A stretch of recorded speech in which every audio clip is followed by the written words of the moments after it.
જય શ્રી કૃષ્ણ બધાને ને જય માતાજી। તો આજે આપણે બનાવીશું સંભારો।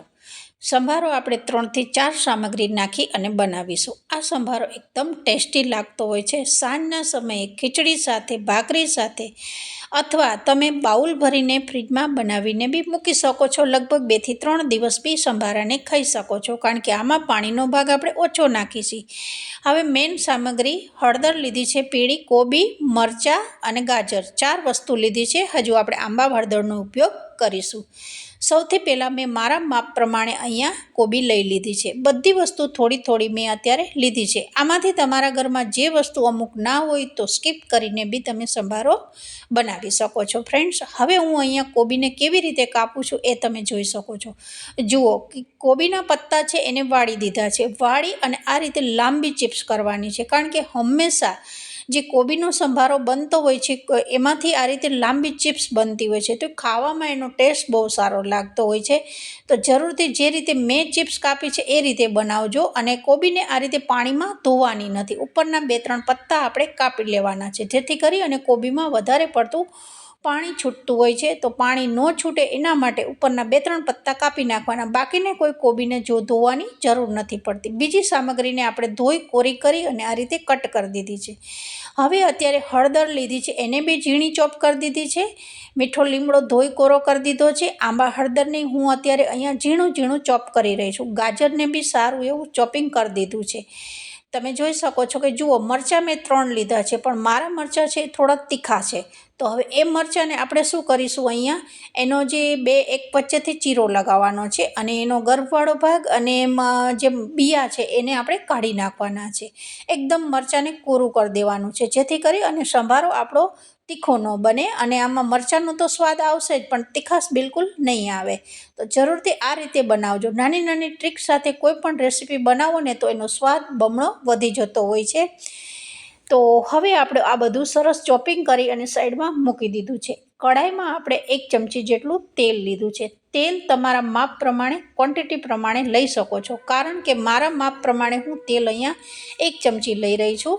ત્યાર પછી અહીંયા 1 ચમચી જેટલી રાઈ નાખી છે, અને થોડી રાઈ અને હિંગનો ઉપયોગ વધારે કરજો, કારણ કે હરેક સંભારો બનાવતા હોય છે એમાં મેઇન સામગ્રી મીઠો લીમડો, રાઈ અને હિંગનો ટેસ્ટ બહુ જ સરસ લાગતો હોય છે। તો આ 3 વસ્તુને સ્કીપ ના કરશો।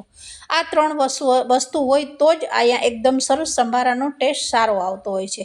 એક મોટું ટામેટું અહીંયા ઝીણું ચોપ કરીને તેલમાં ઉમેરી દીધું છે। હવે ટામેટાને આપણે થોડું સોફ્ટ કરવાનું છે, કારણ કે સંભારામાં થોડું ટામેટાનો ખટાશનો ટેસ્ટ બહુ જ સરસ આવે છે। અને બીજી વસ્તુ કે ટામેટાને આપણે કાચું ના રહેવું જોઈએ, થોડું તેલમાં સારું એવું સોફ્ટ થઈ જવું જોઈએ। હવે મીઠો લીમડો બી અહીંયા તેલમાં ઉમેરી દીધો છે। તેલમાં મીઠો લીમડો, ટામેટાં સારું એવું શેકવાનું છે। થોડી વાર ઢાંકી, લગભગ ટાઈમ હોય તમારી પાસે તો 5 મિનિટ માટે મૂકી દેવાનું, જેથી કરી અને મીઠા લીમડાની જે સુગંધ છે ને એકદમ સંભારામાં બેસી જશે, ટામેટાં સારા એવા ગળી જશે। હવે લગભગ આપણી જોડે ટાઈમ છે, તો હું લગભગ 3 થી 4 મિનિટ માટે ઢાંકી અને આપણે મૂકી દેવાનું છે।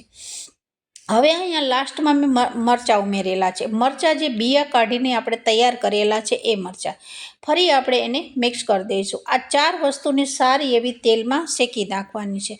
સારું શેકાઈ જાય પછી જ આપણે બીજી વસ્તુને અહીંયા ઉમેરીશું। લગભગ 3 થી 4 મિનિટ ઢાંકી અને આપણે રહેવા દીધું હતું। હવે તમે જોઈ શકો છો સરસ અત્યારે ઢાંકણું ખોલ્યા પછી એકદમ સુગંધ આવી રહી છે મારા રસોડામાં। તો જ્યારે બનાવ્યો ત્યારે મેં વિડીયો શૂટ કર્યો ત્યારે, કારણ કે ફ્રેશ મીઠો લીમડો છે અમારી પાસે જ ઉગે છે, એટલે ત્યાંથી મેં લઈ અને ફ્રેશ મીઠો લીમડો જ ઉમેરેલો હતો। તો ટામેટાં બી સારા એવા સોફ્ટ થઈ ગયા છે। હવે જે કોબી, આંબા હળદર, ગાજર, પીળી હળદર 4 વસ્તુને ચોપિંગ કરીને રાખી હતી, ધોઈ કોરી કરીને એને ઉમેરી દીધી છે। હવે ઉમેર્યા પછી આપણે થોડી બધી વસ્તુને તેલમાં શેકીશું। અહીંયા આપણે આ સંભારામાં પાણીનો બિલકુલ ઓછો ઉપયોગ કરીશું।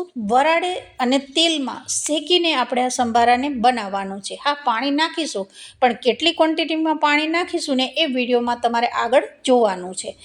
હવે તમે જોઈ શકો છો કે જુઓ સારું એવું મિક્સ કરી દીધું છે। જે ટામેટાં છે નીચે બેસી ગયેલા છે એને આપણે ઉપર લીધા છે, અને બધી વસ્તુમાં જે આપણે તેલ મસાલા કર્યા છે એને મિક્સ કરી દીધું છે। લગભગ આને તેલમાં થવા દેવાનું છે।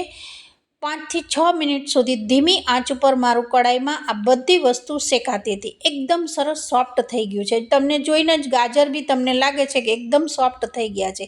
બિલકુલ અહીંયા પાણીનો ઉપયોગ નથી કરેલો. વરાળથી અને તેલમાં શેકીને જ આ સંભારાને આપણે બનાવેલો છે. આ સંભારો તમે ફક્ત 2 ચમચી થાળીમાં અથવા ભાણામાં લ્યો ને તો તમને એકદમ સ્વાદિષ્ટ, અને બધી વસ્તુ અહીંયા બહુ વધારે પકાવેલી નથી. અહીંયા 50% જેટલું જ આપણે પકાવેલું છે. તો સ્વાદ અનુસાર આપણે મીઠું નાખ્યું, 1 ચમચી ધાણા જીરું નાખ્યું છે અને અડધી ચમચી હળદર નાખી છે.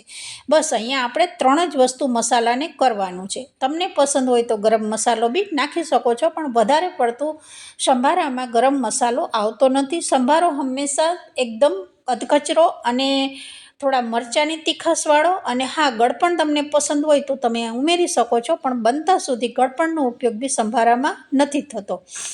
બધા મસાલા સાથે આપણે સારું એવું શેકી દીધું છે. અને હવે અહીંયા તમે જોઈ શકો છો કે હું મુઠ્ઠીમાં થોડું પાણી લઈ રહી છું. લગભગ 1 મુઠ્ઠી જેટલું, 1 થી ઓછી, લગભગ 2 ચમચી જેટલું જ અહીંયા મેં પાણીનો છંટકાવ કર્યો છે. હવે આપણી કોબી સારી શેકાઈ ગઈ છે. ગાજર બી એકદમ બધી વસ્તુ ચડી ગયું છે. કોઈ અહીંયા વધારે એને ઓછું કરવાની જરૂર નથી. વરાળમાં જેવું આપણે પકાવવું હતું એવું થઈ ગયું છે. હવે આને 2 થી 3 જ મિનિટ અહીંયા ધીમી આંચ ઉપર ઢાંકીને થવા દીધું હતું, કારણ કે પાણી નાખ્યું છે. ધાણા જીરું, મીઠું છે, હળદર છે એ નાખેલું છે, તો પાણી ઉપરથી નાખ્યું છે એટલે એમની કચાશ જરાય રહેશે નહીં.